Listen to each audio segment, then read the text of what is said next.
ప్రస్తుతం మన ఖమ్మం పార్లమెంట్ సభ్యులు పొంగులేటి శ్రీనివాస్ రెడ్డి గారు మాట్లాడతారు. సభకు నమస్కారం.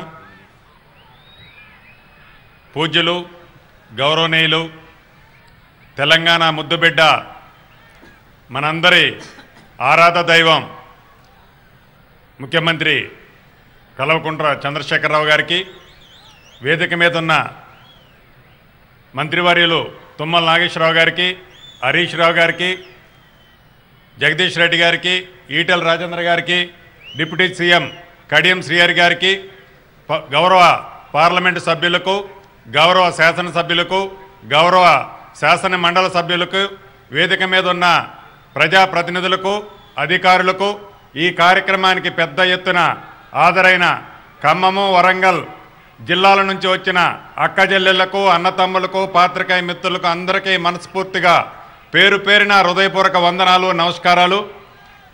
ఏ రకంగా అయితే తెలంగాణ రాష్ట్రం ఏర్పాటు కోసం అనేక మంది సాధించలేనిది మన ముఖ్యమంత్రి కేసీఆర్ గారు సాధించారో, అదే రకంగా తెలంగాణ రాష్ట్రంలో అనేక అభివృద్ధి సంక్షేమ కార్యక్రమంలో భాగంగా మిషన్ భగీరథన కానివ్వండి, మిషన్ కాకతీయ కానివ్వండి, అద్భుతంగా దేశంలోని అన్ని రాష్ట్రాల ప్రభుత్వాలు తెలంగాణ రాష్ట్రంకి వెళ్ళి ఈరోజు చూస్తున్నాయి.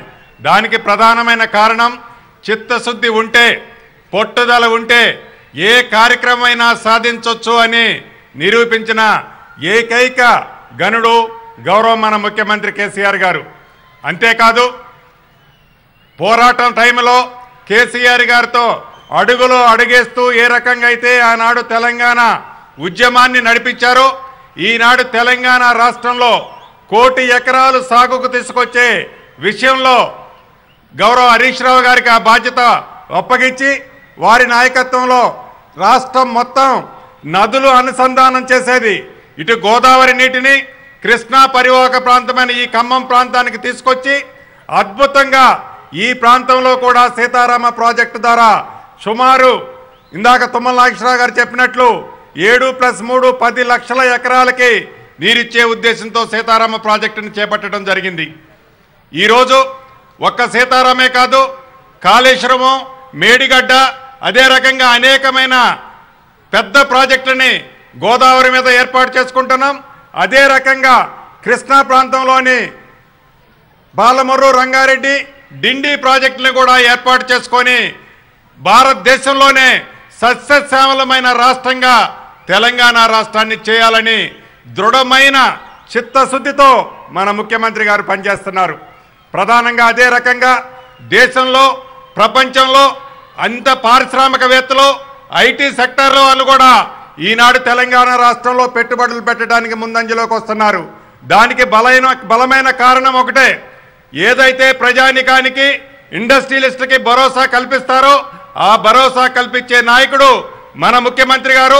ఈ పరిశ్రమలు కానీ, ఐటీ సెక్టార్ని కానీ నిర్వహిస్తున్న కేటీఆర్ గారు కూడా తండ్రికి తగ్గ తనయుళ్ళ యావత్ భారతదేశమే కాకుండా ప్రపంచంలో తెలంగాణని అగ్రగామిగా ఉంచారు అనేది అది నగ్న సత్యం.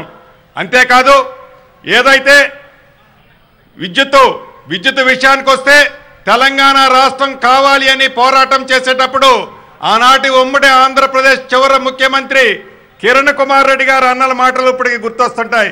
తెలంగాణ రాష్ట్రం ఏర్పడితే తెలంగాణ రాష్ట్రం చిమ్ము చీకటిలో ఉంటుంది అని ఆనాడు కిరణ్ కుమార్ రెడ్డి గారు అన్న మాటలకి మన ముఖ్యమంత్రి కేసీఆర్ గారు ముఖ్యమంత్రి అయిన 6 నెలల్లోనే దేశంలోని అన్ని రాష్ట్రాల కంటే రైతులకి, పరిశ్రమలకి, గృహాలకి పక్కాగా కరెంట్ ఇచ్చి వారి మాటలు, వారి నోర్లు ఇచ్చిన ఘనత మన ముఖ్యమంత్రి గారిది. ఇంతేకాదు, అనేక అభివృద్ధి సంక్షేమ కార్యక్రమాలతో చేస్తూ యావత్తు తెలంగాణ బిడ్డలకి ఒక భరోసా కల్పించే దాంట్లో భాగంగా ఈనాడు ఏదైతే భక్త రామదాసు ప్రాజెక్టుని 11 నెలల్లో ఇదే ముఖ్యమంత్రి గారు శంకుస్థాపన చేశారు. శంకుస్థాపన చేసిన 11 నెలల్లో సుమారు 58,900 ఎకరాలకి 5 టీఎంసీల నీటితో 5 కరువు పీడిత మండలాలకు నీరిచ్చే కార్యక్రమాన్ని ఈరోజు మనం శంకుస్థాపన చేసుకోవడం జరిగింది.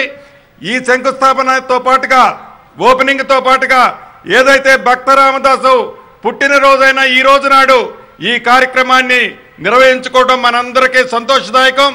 మరొక్కసారి అనేక అభివృద్ధి కార్యక్రమాలు చేస్తున్న రాష్ట్ర ముఖ్యమంత్రి మన గౌరవనీయ కేసీఆర్ గారిని మనస్ఫూర్తిగా అభినందిస్తూ వారికి ప్రత్యేక అభినందనలు తెలుపుకుంటూ ఈ కార్యక్రమానికి హాజరైన ప్రతి ఒక్కరికి చేతులు జోడించి మరొక్కసారి అభినందనలు కృతజ్ఞతలు తెలియజేసుకుంటూ సెలవు తీసుకుంటున్నాను.